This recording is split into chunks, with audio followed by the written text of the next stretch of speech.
현대에 와서 많은 사람들이 교회를 떠나가고 있습니다. 교회에 실망을 하고 떠나가고 있어요.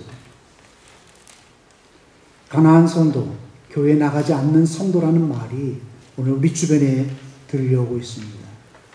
참 부끄러워요.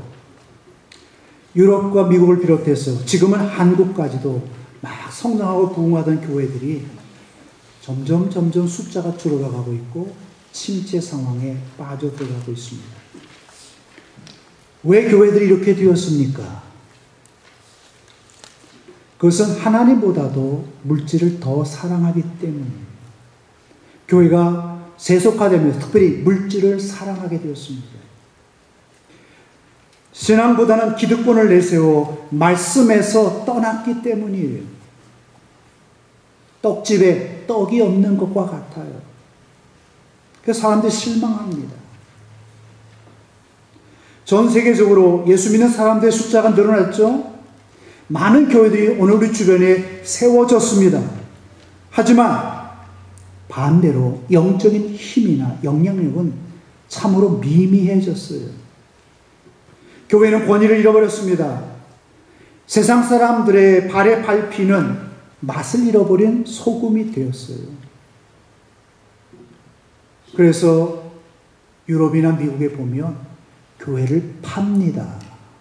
세일하는 광고가 나오고 있고 실제로 많은 교회들이 팔려나가고 있습니다. 여러분, 이것에 대한 책임은 전적으로 교회에 있습니다. 이 문제를 해결할 책임과 사명이 오늘 여러분의 손에 달려 있습니다. 오늘 이 문제를 해결하는 데 있어서 우리가 꼭 필요한 말씀이 있는데 그 말씀은 바로 에베소서의 말씀입니다.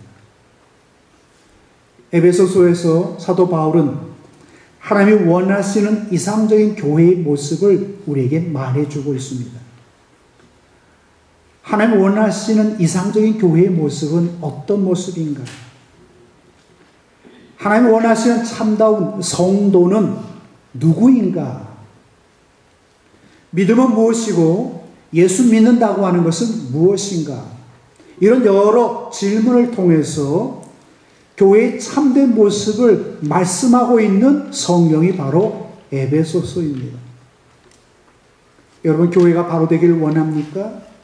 오늘 교회로서 우리가 무엇을 해야 하고 나는 어떤 교인이 되어야 하는가? 여러분 생각하면서 해답을 얻기 원합니까? 그렇다면 에베소서를 많이 읽어보시며 묵상하시기를 바랍니다. 오늘 우리가 꿈꾸고 있는 교회의 비전이 무엇인가? 하나님이 오늘 이 교회를 통해서 여러분들 통해서 원하시는 것이 무엇인가? 이런 것들을 정확하게 알아야 돼요. 단순히 눈에 보이는 어떤 욕구를 충족하려고 하지 마시고 내 신앙의 요람, 교회가 어떤 교회가 되어야 하는지 또 그 교회 안에 신앙생활하는 나의 모습은 어떤 모습이어야 하는지를 우리가 바로 알아야 한다는 거예요. 그래야만 힘을 잃은 교회, 병들고 죽어가는 교회를 살릴 수 있고 하나님의 능력으로 다시 이 세상을 하나 앞으로 이끌고 나올 수 있습니다. 보통 사도 바울이 보낸 편지를 보면 교회마다 문제가 있었어요. 그래서 그 문제를 해결하기 위해서 편지를 보냈는데 에베소서만은 예외입니다. 교회에 문제가 생겼기 때문에 편지를 보낸 것이 아니라 구원의 진리, 교회의 아름다운 그런 모습들을 전해주기 위해서 편지를 보낸 것이었어요. 최근 들어 우리 사회에 치매와 정신병으로 인해서 많은 사람들이 내가 누구인지를 모릅니다. 점점 그런 사람들이 늘어나고 있어요. 여러분, 자라나는 2, 3세들이 한국 사람으로서 가져야 할 정체성을 잃어버리고 내가 미국 사람이라고 그렇게 살아가고 있는 것과 마찬가지로 오늘 교회 신앙생활하는 많은 분들이 내가 누구인가를 모르고 살고 있다고 하는 거예요. 사도 바울은 오늘 에베소서의 서문을 통해서 우리 누구인가? 아니, 나는 누구인가를 지금 물어보고 있고 그것을 우리가 알기를 원하고 있습니다. 저는 여러분이 오늘 이 말씀을 통해서 또 에베소서를 묵상하는 가운데 내가 누구인가를 정확하게 알기를 원합니다. 그리고 지금 우리가 잃어버린, 아니 생각하지도 않고 살아가는 그리스도인의 정체성, 예수 그리스도인이라고 하는 그 사실을 우리 마음속에 되새기기를 원합니다. 사도 바울의 서신을 보면 대개 이렇게 시작합니다. 내가 아니라 하나님입니다. 편지를 쓰면 내가 쓰는 겁니다. 하지만 사도 바울은 내가라는 말을 쓰지 아니하고 하나님이라고 하는 말을 쓰고 있어요. 다시 말해서 하나님의 주권을 강조하고 있습니다. 그래서 사도 바울은 하나님의 뜻으로 사도가 된 바울이라고 이 서문을 시작하고 있어요. 자기를 소개하고 있습니다. 자신이 누구인가를 우리에게 정확하게 보여주고 있는 거예요. 하나님의 뜻으로 된 사도라. 자, 여러분은 그럼 누구입니까? 먼저 우리는 하나님의 뜻으로 된 사람입니다. 우리는 우리 자신을 만들어가는 사람이라고 생각해요. 그래서 자기 나름대로 어떤 목표나 계획을 세우고 자기를 만들어갑니다. 열심히 공부해서 좋은 대학 진학하고 좋은 직장에 들어가고 또 좋은 사람 만나서 참 복된 삶을 살려고 그렇게 생각하고 계획하고 그렇게 만들어갑니다. 하지만 사도 바울은 그렇게 말하지 않았습니다. 하나님의 뜻으로 말미암아 사도 된 바울이라 그렇게 말하면서 나의 나 된 것은, 나의 살아가는 삶의 목적은 바로 하나님의 뜻을 이루기 위한 것이라는 거예요. 그래서 고린도전서 15장 10절에서 나의 나 된 것은 하나님의 은혜라고 말했고, 갈라디아서 1장 1절에서 사람들에게서 난 것도 아니요 사람으로 말미암은 것도 아니요 오직 예수 그리스도와 및 죽은 자 가운데에서 그리스도를 살리신 하나님 아버지로 말미암아 사도된 바울이라 그렇게 자기를 소개하고 또 고백하고 있습니다. 여러분, 마찬가지로 내가 내 의지로 예수님을 믿으려고 하는 것이 아닙니다. 내가 의지를 가지고 예수님을 믿은 것이 아니에요. 하나님이 나를 선택해 주시고 불러주셨고 믿게 해 주셨기 때문에, 나에게 믿음을 주셨기 때문에 내가 지금 하나님을 믿는 겁니다. 내 친구 때문이 아니에요. 어느 집사님이나 장로님이나 목사님 때문에 예수 믿게 된 게 아니라 하나님이 창세전에 나를 선택하시고 불러주셨기 때문이라는 거예요. 하나님의 자녀로 하나님의 뜻을 이루기 위해서 나를 불러주셨기 때문이라는 거예요. 쉽게 말해서 내가 교회 다니고 싶어서, 내가 믿고 싶어서 신앙생활하는 사람이 아니라 하나님이 불러주셨기 때문에 신앙생활하는 사람이라는 거예요. 특별히 하나님의 뜻을 이루기 위해서. 하지만 과연 우리는 어떻습니까? 나는 하나님의 뜻대로 부름을 받은 사람입니다. 그것을 위해서 나는 신앙생활하고 있습니다. 여러분 그렇게 고백합니까? 목사가 종종 여러분들에게 교회 열심히 나오라고 부탁을 합니다. 좀 기도 좀 하시고 말씀 좀 보시라고 사정하고 애원합니다. 때로 나가서 좀 전도 좀 하라고 그렇게 강권하기도 합니다. 여러분 왜 목사가 이런 부탁을 하고 왜 이런 애원을 해야만 합니까? 여러분 스스로 그렇게 할 수 없습니까? 왜 여러분 그렇게 스스로 하지 못하나요? 그것은 여러분이 하나님을 위해서가 아니라 나를 위해서 교회 생활, 신앙 생활을 하고 있기 때문에 그래요. 하나님의 뜻으로 하나님의 부름을 받아 우리가 이곳에 섰는데 여러분이 그런 생각을 하지 아니하고 복받기 위해서, 잘되기 위해서, 내 문제 해결하기 위해서 지금 교회에 나오고 있고 신앙생활하고 있다고 생각하기 때문이에요. 그러니까 말로는 하나님의 나라와 의를 부르짖는데 실제 삶의 모습을 보면 누구를 위해서요? 나를 위해서, 가정을 위해서, 여러분이 교회 생활하고 있다고 하는 거죠. 그러니까 우리 신앙생활의 길이 잘못됐고 잘못된 신앙의 길로 가는 거예요. 여러분, 왜 많은 사람들이 기복신앙을 갖고 있습니까? 복을 받기 위해 왜 하나님을 찾고 필요할 때만 왜 하나님을 찾습니까? 하나님의 뜻을 따라 부름을 받은 사람이라는 의식이 아니라, 그런 확신이나 그런 신앙이 아니라 나를 위해서 교회에 나왔기 때문에 그래요.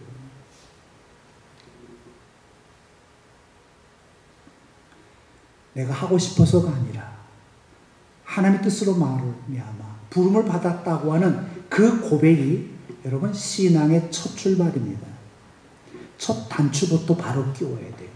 하나님의 뜻으로 부름을 받은 하나님의 자녀라. 신앙은 나에게 출발하는 게 아닙니다. 하나님에게서 출발하는 겁니다. 내가 하나님을 먼저 찾은 것이 아니라 하나님 먼저 나를 찾으셨죠? 내가 먼저 하나님을 사랑한 것이 아니라 하나님 먼저 나를 사랑하셨어요. 내가 먼저 하나님 택한 것이 아니라 하나님 먼저 나를 택하셨습니다. 왜 우리의 신앙이 흔들립니까? 나의 나 된 것은 하나님의 은혜라고 하는 확신이 없기 때문이에요. 하나님의 뜻으로 내가 부름받은 하나님의 자녀라고 하는 믿음이 없기 때문이에요. 왜 우리는 삶에서 좌절하고 낙심합니까? 왜 은혜를 받지 못합니까? 바로 하나님의 은혜에 대한 확신이 없기 때문이라는 거예요. 남편을 혹은 아내를 하나님이 주셨다고 하는 확신이 있습니까? 그런 분은 가정이 행복합니다. 그곳에 사랑이 넘쳐요. 하지만 그냥 마지못해서 살고 있다.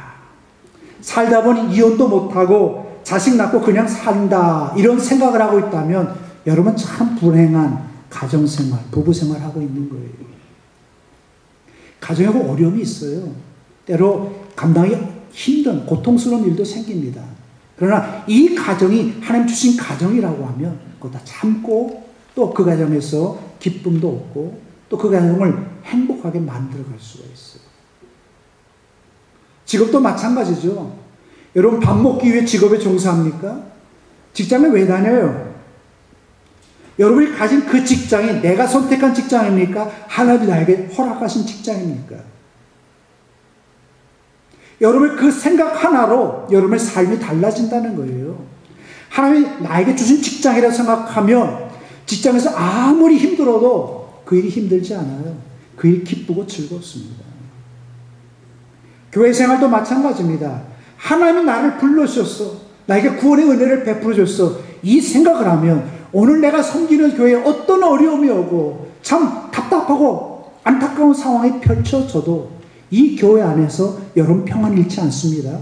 소망 가운데 기뻐할 수 있어요.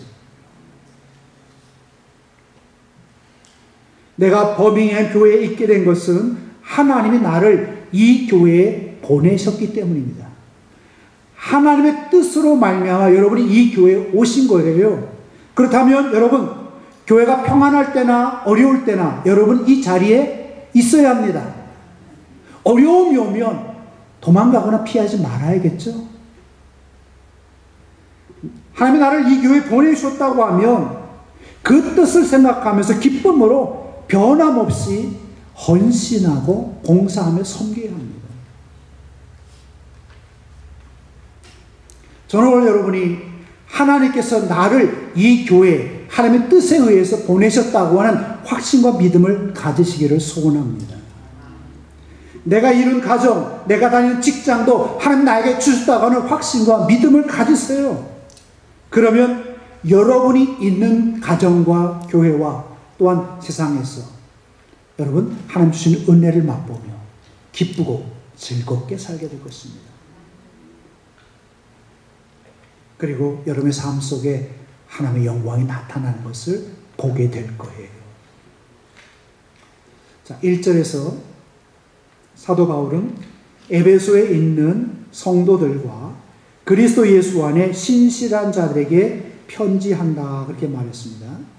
자, 앞서 제가 하나님의 뜻으로 사도가 되었다고 하는 말씀을 했는데 이것은 우리의 정체성을 형성해 주는 말씀이라고 하면 성도라고 하는 말은 우리의 정체성을 보여주는 말입니다. 내가 누구인가를 확실히 보여주는 말이에요.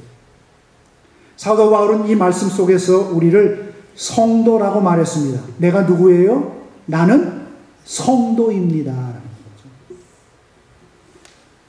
여러분, 성도라고 하는 말과 성자라는 말이 있습니다. 똑같은 말입니까? 다른 말입니까? 자, 우리 말로는 분명 다르죠. 영어 성경을 보거나 원문을 보면 saint라는 말입니다. 정확하게 표현하면 성자라는 말이에요. 여러분, 한 사람 한 사람이 하나님의 뜻으로 부름을 받았다고 하면, 예수 그리스도의 보혈로 씻음 받고 하나님의 자녀가 되었다고 하면 여러분 모두는 다 성자입니다. 천주교에서는 특정한 사람에게만 성자라고 부르잖아요. 그 속고 있는 거예요. 성경에는 누구나 다 그리스도 안에 있는 사람은 성자입니다. 자, 여러분 가리켜서 성도라고 말하죠. 성도라고 부르기도 하죠. 근데 그 말을 들으면서 이상하게 생각하지 않습니다. 별로 갈등도 하지 않습니다. 그래, 나 성도야. 그렇게 생각한다는 거예요. 그렇게 받아들인다는 겁니다. 그 말은 성도라는 말이 성자라고 하는 말을 가리키는 말이라고 하는 것을 모르거나 깨닫지 못하고 있기 때문에 그런 거예요. 자, 제가 여러분에게 누구를 가리켜서 당신은 성자입니까? 라고 물으면 여러분 선뜻 예 라고 대답할 겁니까? 대부분 대답하지 못하고 망설입니다. 성자라는 말 앞에서 나는 거룩하지 못해. 나는 부족하고 허물된 것도 많아. 이렇게 생각하니까 난 성자가 아니라고 그렇게 생각하고 대답을 못한다는 거예요. 오늘 교회가 빛을 발하지 못하는 이유가 무엇입니까? 여러분이 세상에 나가서 당당하게 그리스도인으로 살지 못하는 이유가 무엇입니까? 내가 성도라고 하는 확신과 믿음이 없기 때문에 그래요. 그러다 보니까 예수 믿는 우리나 믿지 않은 사람이나 별로 차이가 없어요. 차이가 있다면 어떤 차이가 있을까요? 여러분이 교회 나온다는 거예요. 교회 다닌다는 거. 근데 여러분 교회 다닌다고 성자입니까? 아니죠. 교회 다닌다고 다 성자가 되는 게 아니에요. 성도라는 말은 구별된 거룩한 사람이라고 하는 뜻입니다. 오늘 여러분이 교회를 다니면서 세상과는 구별된 거룩한 사람이 되어야 한다는 거예요. 교회는 건물을 말하지 않죠. 예쁜 교회를 지었다 그래서 그것이 교회가 아닙니다. 그 교회에 모인 사람들이 어떤 사람이냐에 따라서 그것이 교회가 되기도 하고 교회가 되지 않을 수도 있다는 거죠. 구별되고 거룩한 사람이 모인 교회는 좋은 교회입니다. 하나님이 기뻐하시며 칭찬하는 교회입니다. 하지만 교회 안에 구별된 거룩한 사람이 없으면 그 교회는 악한 교회요. 하나님의 책망을 받고 심판받을 교회입니다. 교회가 다 하나님의 축복받는 거 아닙니다. 어떤 교회는 하나님의 심판을 받아요. 이유가 뭐예요? 그 교회 안에 구별된 거룩한 사람이 있느냐 하는 거죠. 그게 달린 거예요.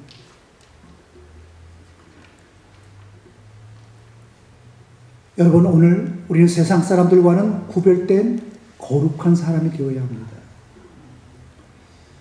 그런데 오늘 우리가 우리 삶 속에서 죄를 짓지 않는 경우가 없어요. 누구나 다 죄를 짓고 삽니다. 하지만 여러분, 구별되고 거룩한 사람이 되려고 하면 어떻게 됩니까? 성령의 도우심 속에서 죄를 짓지 않으려고 발버둥 쳐야 돼요. 죄를 미워하고 불의를 싫어해야 됩니다. 성령께서 내 마음속에 역사해서 우리의 심령이 새로워지기를, 그리스도의 옷을 입고 정결해지고 성결한 삶을 살려고 그렇게 우리가 힘써야 된다는 거예요.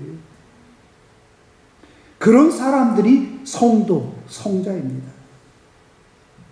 그래서 하나님은 오늘 우리에게 이렇게 말씀합니다. 내가 거룩하니 너희도 어떡하라고요? 거룩하라. 하라고. 교회의 지도자를 향해서 말합니다. 내 백성을 성결케 하라. 교회 모든 사람들을 구별되고 거룩한 사람이 되게 만들라는 거죠. 그러니까 교회 생활은 하나님 앞에서 구별되고 거룩한 사람이 되기 위한 하나의 과정입니다. 교회에 나오는 순간부터 성자가 된 사람은 하나도 없습니다.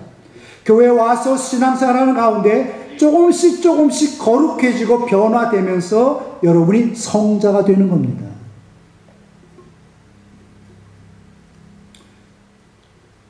우리가 이 말씀을 우리 마음속에 새기고 살려고 하면 우리가 해야 할 과제가 있습니다. 가만히 있으면 성자가 되는 게 아니잖아요. 어떻게 우리가 거룩한 삶을 살 것인가? 어떻게 우리가 구별된 삶을 살 것인가? 이런 고민과 갈등을 하면서 우리 삶 속에서 거룩해지려고 세상 사람들과 구별되지려고 우리가 노력해야 한다는 겁니다. 여호수아가 가나안 땅에 있는 31명의 왕을 죽이고 정복해 나아갔습니다. 이 가나안 땅의 삶은 우리의 영적인 삶을 보여주는데요. 애굽을 예수님을 알지 못했던 죄악 생활의 삶이라고 하면 홍해는 세례받은 그런 것을 말합니다. 광해 생활은 교회 생활을 의미하고 요단강을 건너가는 것은 죽음을 의미하며 가나안 땅의 삶은 천국 백성으로서의 삶을 우리에게 보여주는 그런 말씀입니다. 천국 백성으로서의 삶을 보여주면서 여호수아는 가나안 땅에서 부단히 싸우며 나아갔습니다. 그리고 그는 전쟁마다 승리를 했습니다. 그 승리의 비결이 여러분 무엇인지 아십니까?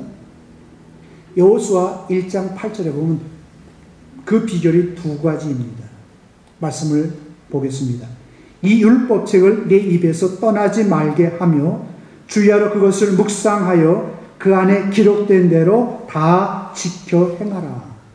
이 하나님이 여호수아에게 주신 말씀입니다. 이 말씀에서 우리에게 주시는 것이 뭡니까? 말씀과 함께 살고 그 다음에 말씀 따라 살라는 거죠. 이것이 우리가 성자가 되는 비결이요. 지금 우리가 천국의 기쁨을 맛보며 살아가는 삶의 비결입니다. 말씀과 함께 살아야 되고 말씀 따라 살아야 돼요. 그러면 여러분의 삶이 여러분도 모르는 사이에 조금씩 거룩해질 것입니다. 세상 사람들과 구별된 삶을 살아가게 될 거예요. 오늘날 교회의 가장 큰 위기가 무엇입니까? 우리의 부도덕하고 비윤리적인 모습과 삶입니다. 예수 믿는다고 하면서 거짓말 너무 잘하는 것이 오늘날 교회의 위기입니다. 말로는 말씀 따라 산다고 말하면서 말씀은 저 방 한 구석에 쳐놓고 그냥 자기 생각대로 자기 원하는 대로 살아가는 것이 바로 우리 교회의 위기요 신앙생활의 위기입니다.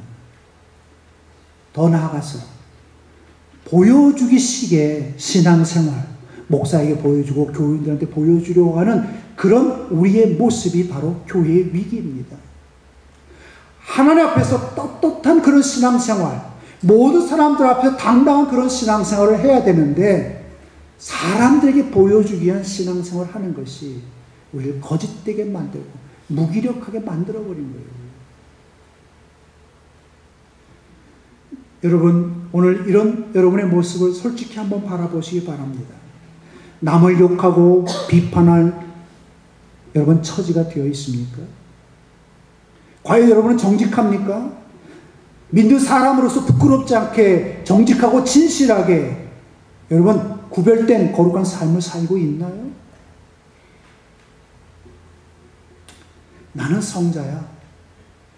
이 사실을 여러분의 마음속에 깊이 새기고 오늘 우리 삶 속에서 하나님 앞에서 부끄럽지 않은 삶을 살아야 할 뿐만 아니라 모든 사람들 앞에서도 당당한 그런 진실한 삶을 살아야 돼요. 그러면 나는 성자라 나는 성도라고 하는 그런 대답을 할 수 있는 거예요. 누가 나에게 물어볼 때, 예, 나는 성자입니다. 그렇게 말할 수 있습니다. 셋째로, 우리는 누구일까요? 사도 바울은 우리가 성자라고 말하면서 우리를 가리켜 신실한 사람이라 그렇게 표현했습니다. 신실한 사람, 한마디로 신뢰가 가는, 믿을 수 있는 사람이라고 하는 말이죠. 그런데 이것은 하나님 앞에서 신실한 사람이란 말입니다. 하나님 앞에서.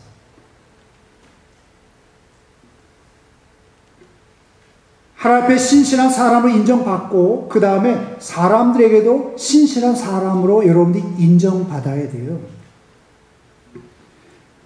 사람들 앞에서 신실한 사람이라고 인정을 받았는데 하나님 앞에서 신실한 사람이라고 하는 인정을 받지 못하면 그것은 거짓이죠. 사람을 속이는 겁니다. 여러분, 세상 사람들 앞에 신실한 사람이라고 하는, 믿을 수 있는 사람이라고 하는 인정을 받길 원합니다. 나 교회 다닙니다. 그 말 한마디로 세상 사람들이 오케이, 당신을 믿을 수 있어, 이런 인정을 우리가 받아야 한다는 거예요. 과거에 내가 교회 다닌다고 하면 믿지 않는 사람들이, 세상 사람들이 우리를 인정했습니다. 그때 우리에게 따라다니는 말이 있죠. 예수쟁이. 근데 지금은 어떠합니까? 교회 다닌다고 하면 색안경 끼고 조심스럽게 우리를 살펴봅니다. 왜 이렇게 되었습니까? 우리가 신실하지 못하기 때문에, 신뢰할 수 없는 사기꾼과 같은 그런 사람들이 되었기 때문에, 그러다 보니까 교회 다니는 사람 말만 너무 잘해, 그런 이야기를 듣는 거예요. 예수쟁이, 핍박하는 말이었고 조롱하는 말이었잖아요. 하지만 그 마음에 인정해주는 말이었습니다. 칭찬해주는 사람 말이었어요.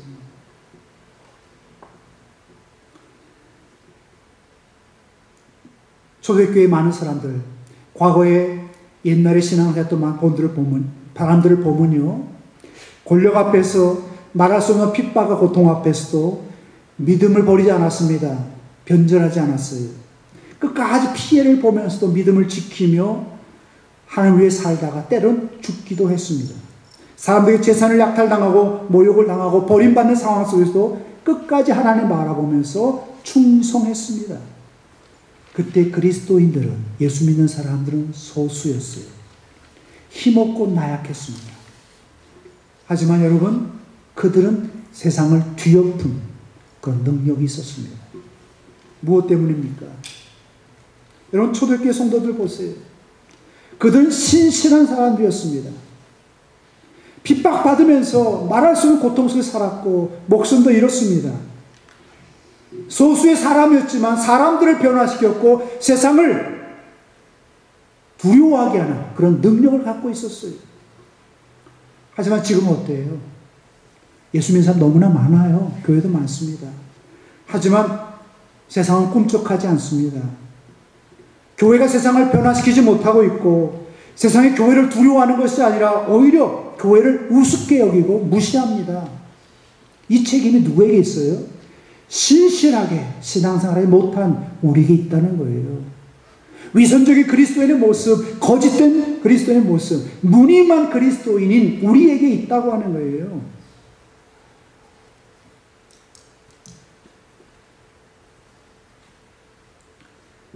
저는 오늘 여러분이 신실한 하나님의 사람, 그리스도인이 되기를 소원합니다. 범행교회에 다닌 사람들은 믿을 수 있어. 그분들은 참 정직하고 진실해. 뭔가 달라. 저는 여러분이 그리스도인의 정체성을 회복하고 하나님의 뜻을 따라 성자처럼 살면서 본을 보이고 덕을 세우면서 그리스도의 향기를 바라기 원합니다. 그러면 날마다 믿는 사람들을 하나님께서 더해 주실 것입니다. 하나님 여러분들 보시며 그래 인정해 주시고 여러분을 축복하실 것입니다. 기도하겠습니다.